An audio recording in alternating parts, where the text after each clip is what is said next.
Okay, can we all stand up? Juriza? Can you lead the prayer?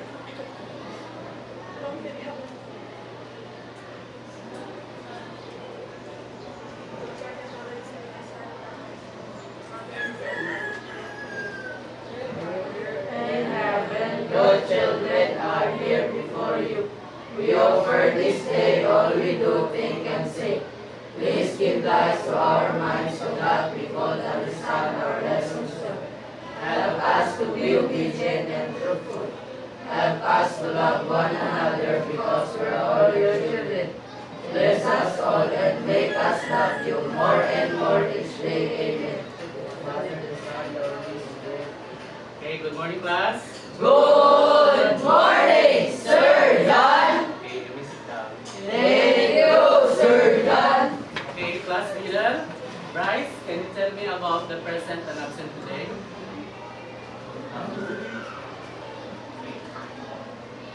What is the number of present now, boys and girls? Boys is 15, girls 15, total is 30. Okay, so can anyone tell me about the percentage of the absent and present? Okay, Manuel, very good. So, what is the percentage of present? The percentage of present is 74% and the percentage of absent is 26%. Okay, very good. So, since we have already know the present is 30, we will start. Now, before we will start our lesson, let's review first our class rules. So, can you read our class rules? Respect one another. Do not make unnecessary noise. Maintain cleanliness. Keep your phones away. Participate actively in class activities. Raise your hand if you want to answer. Do not answer in chorus. Okay, so that will be our classroom rules. Now, to proceed with, are you familiar with this quote? You are what you eat. Sir. Okay, so in English, what figurative speech is this? Can anyone tell me? Okay, Nigel? It is a metaphor. Okay, very good. It is a metaphor. So, it is a metaphor because this is compares the two different things by stating that one is the other and highlighting similarities for emphasis or symbolism. How about in Filipino? Anong tayo ito?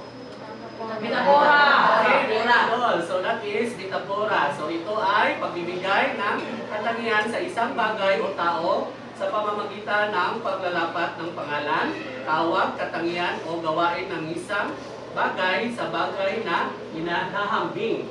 So mali siya, you are what you eat. So unsa yung para ni kanang nasabtan na nga quote or saying? You are what you eat. Okay, Aurel. Nakaon ka ba ng mga junk food, sir? Yung pan, unhealthy. Yung vegetables, healthy. Okay, very good.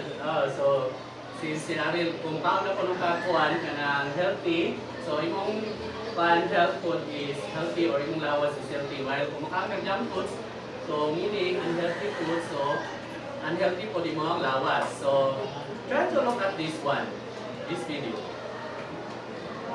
Oh dear, what a mess you have made. Hi, Tia. Did you get me some chips and chocolates? No, Tofu.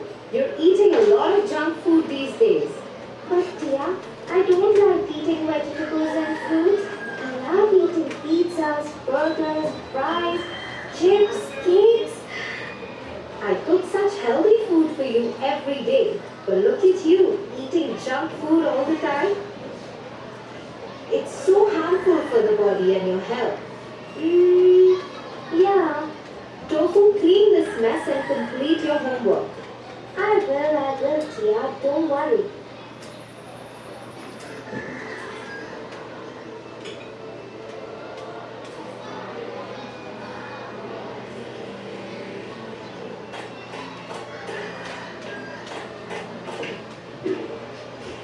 Tofu, is everything alright? No, Tia. My stomach hurts so much. I feel sick. Oh, Tofu, I told you not to eat all all that junk food that you've been eating since so many days. I'm sorry, dear, but what should I do now? Don't be sorry to me. Be sorry to yourself that you're not treating your body well. Dear, but how did I feel sick because of food? You were eating unhealthy food. You haven't even been playing outside these days. Good food and exercise are so important for your body. Remember, what you eat is what you become. Okay, so based on the video, what is your understanding of what you have learned about the video? Anyone tell me? Okay, sige, Arel. Kasi ikaw mananang junk food sa sakit ng kayan. Ay unhealthy na yung partner ako. One, wala siya sakit. Okay, so nagsakit yun siya. So, di ba? Kaya ano, ang iyong ginataon, puros mga junk food. So, that happens when we eat unhealthy foods or mga junk foods. So, patong siyang kuhan, kaya hindi siya ginalutuan siya perminti sa iyang iya, pero hindi niya nagkaunan ng healthy foods, pero ang iyong ginakaunan is mga junk foods. So, matong nagsakit diyan. Now, since you have that idea, okay, very good. So, we will have an activity. I will group you into 4. So, the activity name is Arrange Me. So, I will give you an images of food. So, you arrange this one into unhealthy or unhealthy food. So, this will be group 1. This will be group 2. While group 3, kamo ni Anban, kanang Kate, paingon din ha sa kang 1, Gerald o Nigel. While group 4 will be Clet to Vincent. So that will be your group 4. So I will give you this one. Okay, go to your.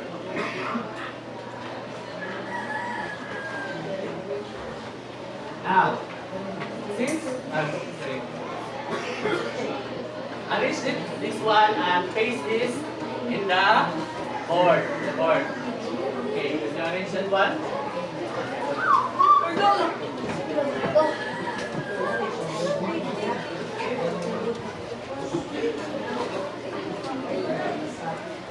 Like disgusting.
Okay, so since once you are done, you can go back to your seats.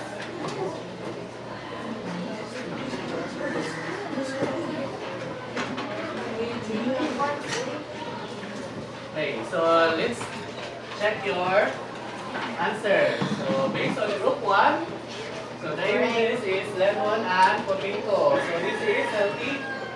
Yes, sir. Yes. How about hot dog and soda? Unhealthy. Okay. Group 1. Clap your hands to group 1. So avocado and milk. So that is healthy. While burger and candies are Unhealthy. Okay, very good. Clap your hands to group 2. While here in group 3, okay, ang ahos, sa English house? Garlic. Ginger ha? Ang ginger is soy. So, So, this is garlic. Okay, then, one line fish. Fish na rin siya. So, that is healthy. Very good. How about french fries and chocolate? So, Unhealthy. Okay, very good. Clap your hands for chocolate. Then the last one, number 4. So, the coconut and the broccoli or the green leafy vegetables. So, very good. That is healthy. Then, ice cream and pizza is unhealthy. So, clap your hands for So, very good. So, since you have already known that those foods are healthy and unhealthy, we will proceed to our topic. So, before that, di ba, kanang kuan kung magkaon ta og unhealthy foods, it could lead to discomfort sa ato ang lawas, especially sa ato ang stomach or sa atong digestive system. So, di ba sa inyong grade 7 nga kuan kanang lesson, you have that digestive system, the parts of digestive system. So, can anyone tell me about your grade 7 one lesson about the parts of digestive system? Okay, sige. Diyan. Food goes to the mouth, through the esophagus, through the stomach. After it digests the food, it will go to the small intestine, to the large intestine, and when it's done, it goes to the anus and it gets out. Okay, very good. Okay. So, based on Gian said, kuan ang digestive system, the parts of the digestive system is through mouth, esophagus, stomach, then small and large intestine goes to the anus where the waste product will gawas na. So our topic for today is all about diseases of the digestive system, understanding, treating, and preventing. But before that, can you read our objectives? Identify common diseases of the digestive system. Describe the treatment options available for these diseases. Explain preventive measures to maintain the digestive health. Okay, so at the end of our lesson, all of you must identify the common diseases of the digestive system. Then the second one, you should describe the treatment option available for these diseases. Then the last one is you should explain the preventive measure to maintain the digestive health. So now, let's proceed to our lesson. So the following are the common diseases that affect the digestive system. So the first one is the gastroesophageal reflux disease or GERD. Then the second one is the gastritis, the peptic ulcer, and the last one is the colon cancer. So those are the diseases that affect the digestive system. But there are also common digestive disorders that we have happen in our digestive system which can be considered as disturbance in the normal flow of digestion. So what are those? Those are diarrhea, constipation, lactose intolerance, and obesity. Okay, now, so we will discuss first the common diseases that affect the digestive system. The first one is the gastroesophageal reflux disease or GERD. So it is a disease in which the ingested food leaks back from the stomach into the esophagus.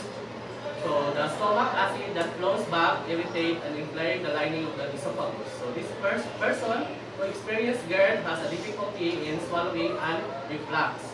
So ang nahitabo na po ng aning kuhan sa GERD is gikan sa pagkaon mo nag-leaks back. So ibalik. Di ba? So, the-acid ang nagkuhan ka ng ibalik sa ang acid sa padulong sa esophagus, so manang natay pa ng stomach acid. Natay, so usually, unsa ang kuhan ko maanin dati ay kanang unsa sa GERD, that will be a heartburn. So, within that one, so ang iyang mabatihan na po no anak kay kuhan ka ng paglisod o tulon or reflux. So, that is GERD. So, unsa na po na siya pa kuhan? What are the treatment and prevention?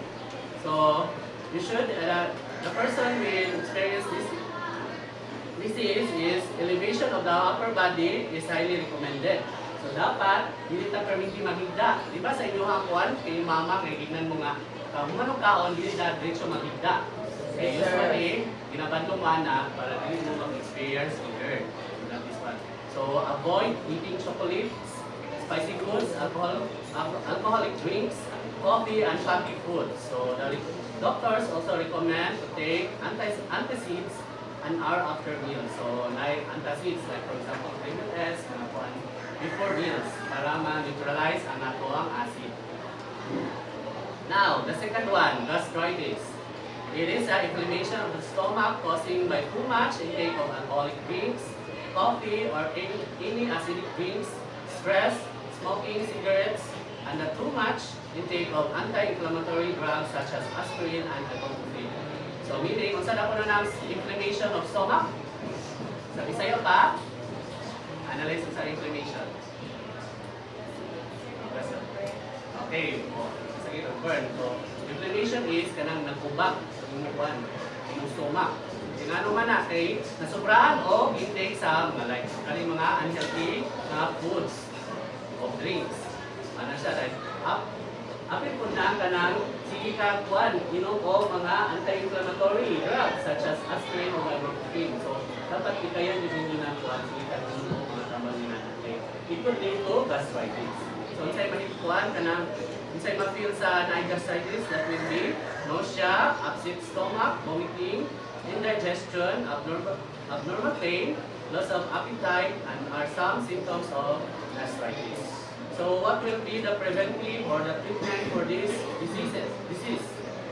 So, by treating, you should change your lifestyle. So, gikan sa kanang dili mo ga kaon of healthy foods or dili mo ga exercise, so dapat i-change your lifestyle. So, you should eat and exercise regularly.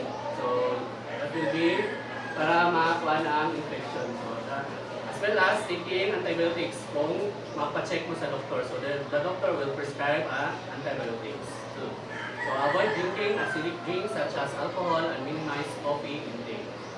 So, the third one is the peptic ulcer.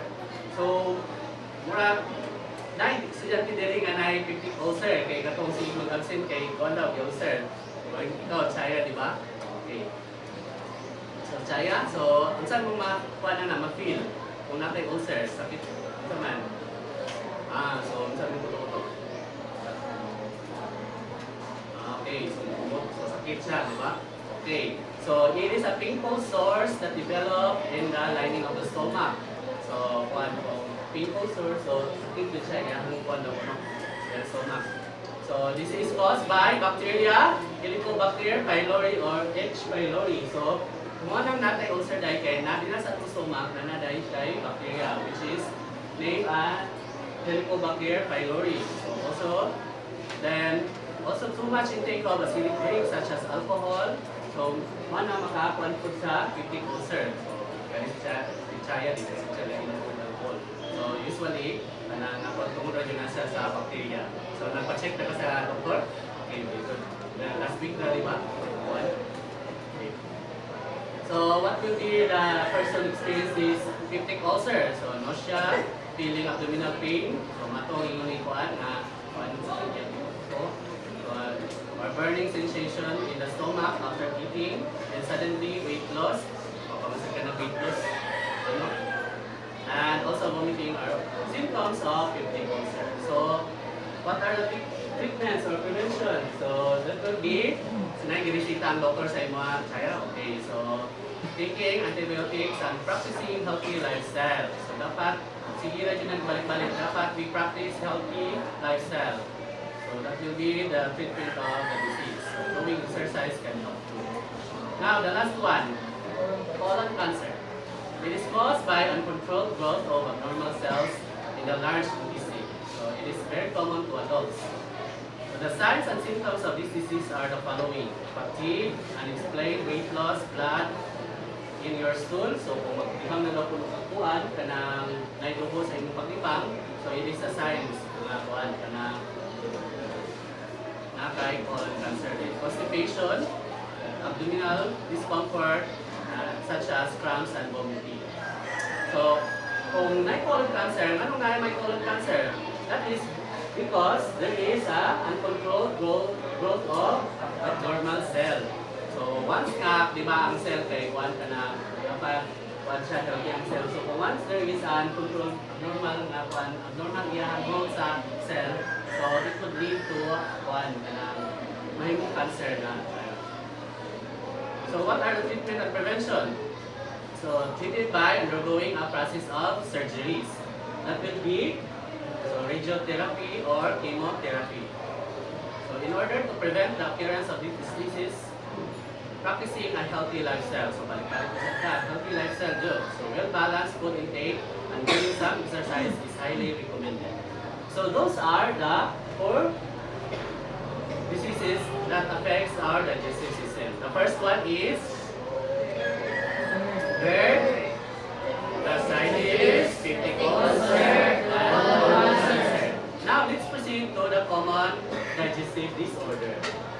So the first one is diarrhea. So a person with diarrhea may experience bloating, abdominal cramps, nausea, vomiting, loss, and watery bowel. So mala ko na kahit one naka-experience sa diarrhea. So this disorder is caused by infection of bacteria that came from the food we eat or allergies from certain food.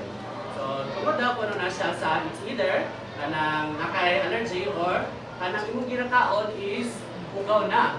So wala ka kabalo guys sa inyong balay na kanang wala kita uban, nagsinuto sa inyong ilangaw na siya, kanang or na kanang siya sa kanang pok-pok, mga crampons, di ba? Nga nangakuan. So na pag uli mo, dito mo ikaon, so nag-intake na rin ka, so hugaw na siya, so it could lead diarrhea. Or limpyo ang pagkaon, pero kamo, kanang gikan sa dula-dula, so inyong kamo hugaw, so it's either sa inyong kuan, ginamot ninyo, so naka-intake siya mo of germs, di ba?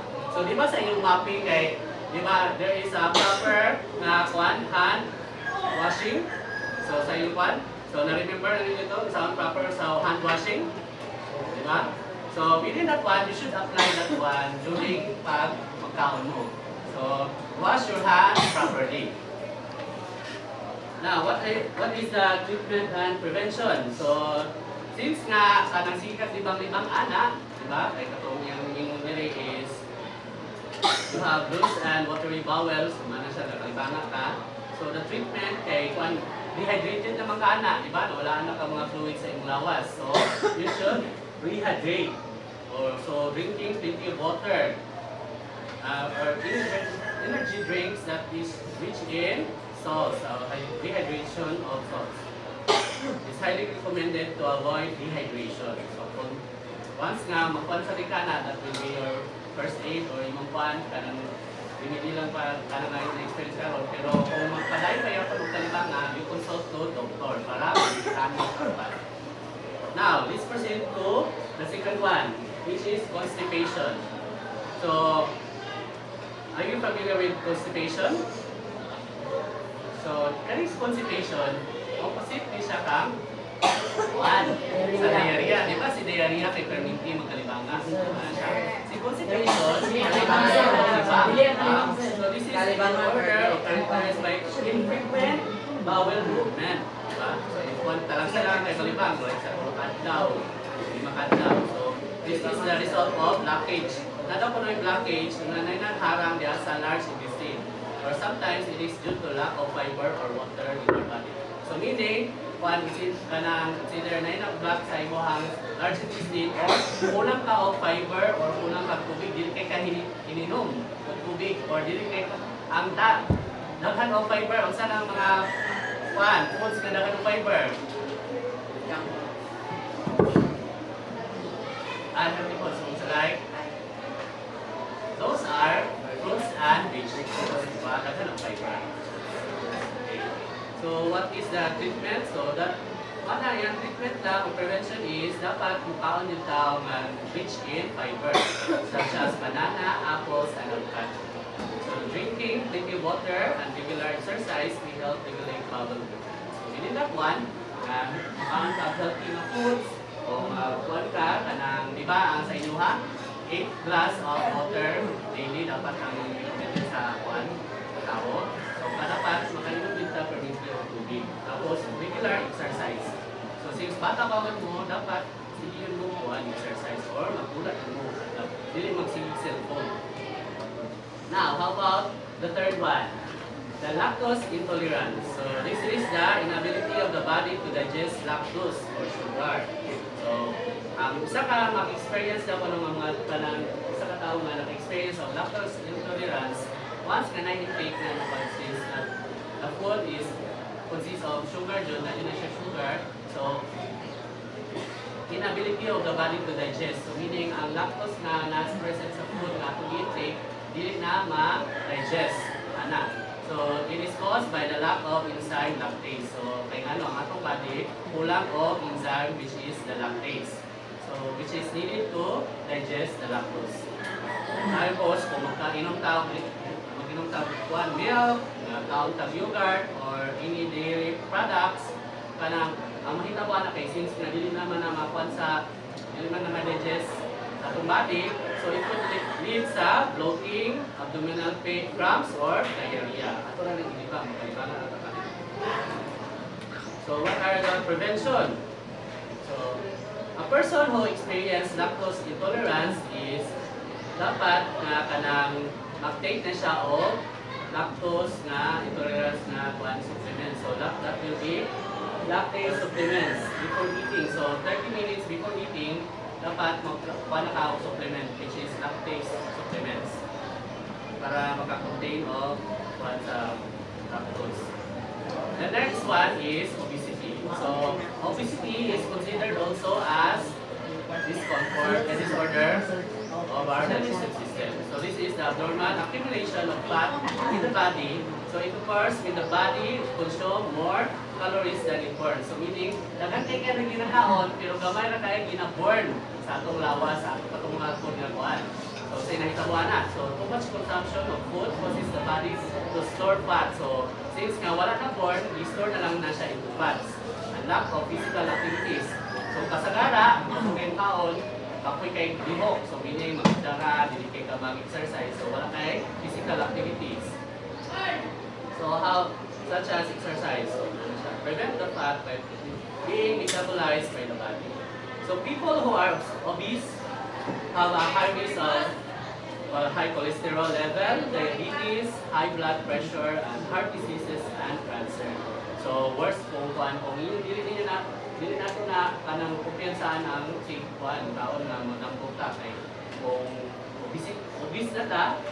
So it could lead high risk kay ta sa mga kanang high cholesterol level or diabetic na mata, mahimo kang diabetic, taas atong blood pressure, could lead to heart diseases. And then worst is cancer. So what are the treatment and prevention? So eating balanced diet, regular exercise, so eating balanced diet, so dapat sakto-sakto lang yung taon. Kung busog na, dapat undang na. Regular exercise, then healthy weight loss. So kung with regular exercise, kada mo mga kuan galihok exercise, so that will be na ang iyong kuan magkano mo ka wala ang iyong weight loss pero healthy na siya kay kanang naman mo regular exercise. And the practicing a healthy lifestyle will prevent a person being obese. Ano siya dito. So what are those four discomfort, kanang disorder of the digestive system? The first one is Diarrhea. The second one, the third, and the fourth one, okay. So since we have already know the diseases and disorder of the digestive system, how to prevent this one? So there are also four prevention. So maintaining digestive wellness. So the first one is healthy diet. So dapat yun, ang atong kuan is kanang healthy diet. So sakto lang o katong healthy foods po ang atong kinakaon. The second one is regular exercise. So within a day, dapat maka-exercise siya. Then the third one is stress management. So it is included that we should manage our stress. Okay, di ba kamo estudyante, usually sa inyong concern, di mo kapag ka na luwag eating, kaya nagan na tayo eating, na-stress na po, yan. So, nga na din ang estudyante, kanang dagan yung kukuhan para dagan mo ma-learn. So, naihatag sa inyong eating para apil man din na sa inyong mga learnings. Pero dapat i-manage niyo yung stress. Kaya uban ma-stress na, dili na ganahan ng kaon, or ang uban po, na-stress na sige kaon na mga junk foods po lang na kaunon. Diba? Hindi na ganahan ito yung sige lang tulog, dapat is manage na to ang atong stress. Then the last one is adequate sleep. So dapat, sa kamo kay bata pa mo, dapat makarender mo 8 hours na sleep. So dapat sakto inyo ang pagtulog. So gikan sa paguli, dapat sayo mo matulog para sa iyong pagkakabata. Now, so since we have already know the diseases and disorder as well as the prevention, and the treatment, so I will give you an activity. So you tell me, I will cite a possible diseases or discomfort and its treatment for every situation. So you tell me kung saan ang sakit, kung saan dapat buhaton. So the first one is, so can you read? Jenny had been complaining about her abnormal bowel movement. She only walked 3 times a week. So kung saan yung na-experience ni Jenny? Constipation. Okay, si Chloe, very good. Constipation. You raise your hands once. Okay, constipation. Say buhaton kong constipation. Okay, sige. Sige. One, analyze. Okay, very good. So Jenny probably experienced constipation. So drinking plenty of water and eating food such as bananas and apples, which are rich in fiber, will help to have a regular bowel movement. How about this one? Can you read this one? Daddy always feel a burning sensation every after she eat and she then observes that she unexplainably lost weight. Okay, so kung saan nakakuha na feel ni Cathy sa iyahang disease or discomfort? Sa area? Oh, Chaya. Okay, Jolisa. Okay. Jolisa, what? Saan ka answer? Okay, 50 ulcer. Okay, very good. So, Cathy, nag-experience of 50 ulcer. So, taking prescribed antibiotics will help her, and practicing a healthy lifestyle will be a good treatment for her. So, the last one, can you read? Leonor loves to eat. Her weight is not ideal for her age and height. Okay, very good. So, sa iyang experience. So, okay, sige, Kate. Okay, so, very good. So, si Leonor, most probably is obese or nasa obesity na one.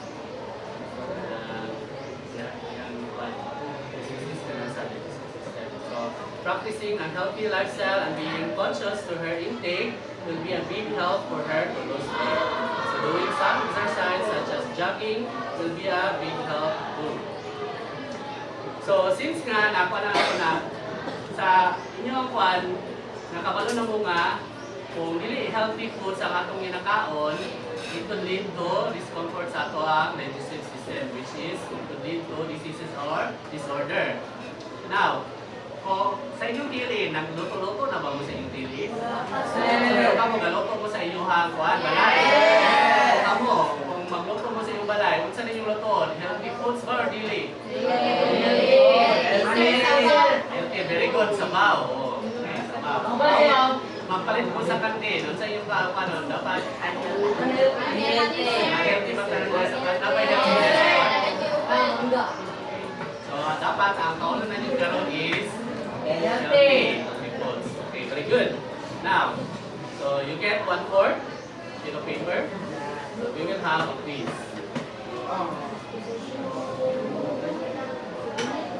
You get 1/4.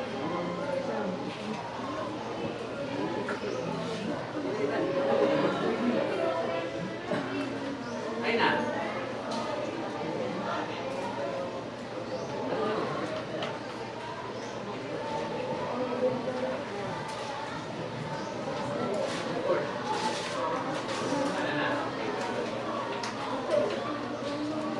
Tama na?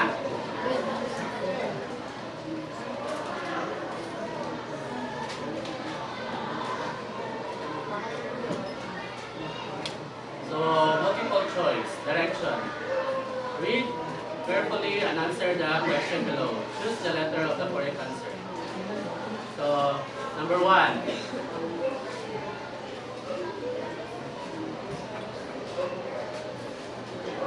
What is the best treatment for a person who suffered lactose intolerance? A. Take antibiotics. B. Balanced diet. C.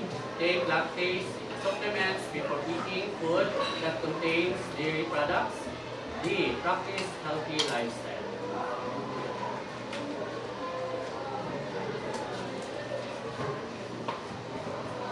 Number 2. It is characterized as loose bowel caused by an infection of bacteria that we get from the food we eat. A. Diarrhea. B. Peptic ulcer. C. Gastritis. D. GERD.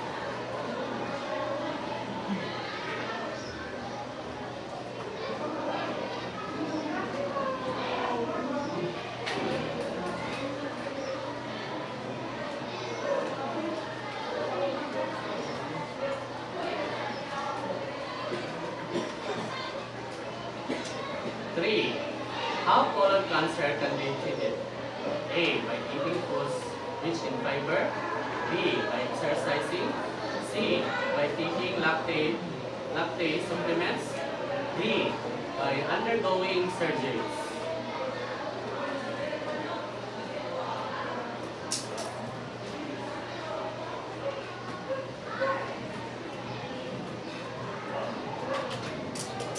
Four. What is the best treatment for people suffering obesity? A. Undergoing surgery. B. Healthy lifestyle and balanced diet. C. Taking pills. D. All of the above.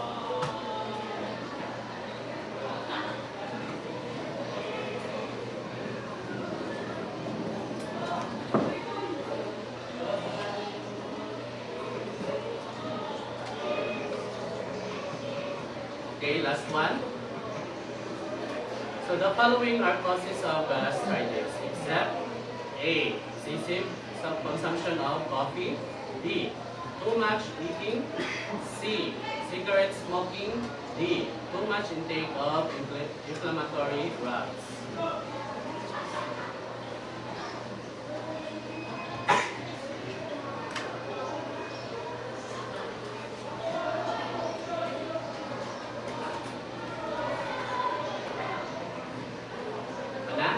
Zero na tanan or let's go back to one. Okay. Okay, exchange paper din. Exchange paper. Then right, corrected by.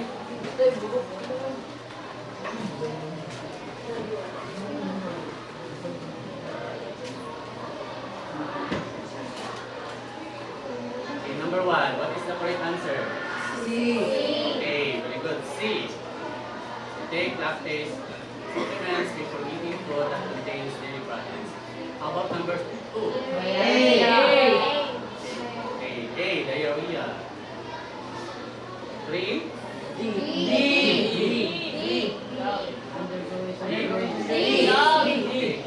okay, C. So D, the correct answer is D, by undergoing surgeries. 4,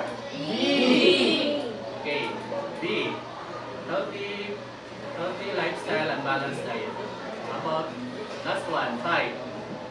Okay, boy. Very good, boy. Too much eating. Ano siya? Dili siya one causes of gastritis. So the rest is the symptoms of gastritis. So, okay, return to the owner. Who got perfect? Can you raise your hands? Okay, very good. 1, 2, 3, 4, 5, 6, 7, 8, 9, 10, 11, 12, 13. Okay. How about 4? 4. 1, 2, 3. Okay. 3. 9, 3. 3. 2. 1. Okay. Please. Nara equal 3. Next. Now, so pass your paper, I will give you an assignment. Your assignment is the direction. So, since we have already discussed about the diseases of the digestive system, how to treat, what are the prevention, and what So, pag uli ninyo sa inyong balay, you do a survey to the members of your family about any digestive diseases they have experience. So, dapat ay kanang yung kanay ko ano experience na na ang mama, papa, uncle, auntie, and so on. Murang na tayo mahikuan sa akong digestive system. So, you have to list down, consolidate all the diseases na kailangan pa na feel. Ha? So, within one whole sheet of paper, so you list down then submit it tomorrow. So, klaro dili? Okay, so now, that ends our discussion. So, thank you for listening and goodbye class. Goodbye and thank you, Sir John. Back your hands, Rick. Sir, boy tayo, sir. Ah, Sir, boy tayo, sir. Suboy tayo na. So, I'm very so proud ko sa inyo ate. Sa last na ko nga sa iyo, sa akong section ko na pa. So, thank you very much. Napakasya na po. Medyo napakasya. Sir, mag-ibig na lang. Sir, huwag ko ako sa talang question, sir. Sir, Yung mga may remote, huwag ka tuwan, sir. Wala ang nangyari, sir. Yung mga may remote, sir. Survey. Ano na po? Sir. Sa inyo. Awat na tuwan namin, sir.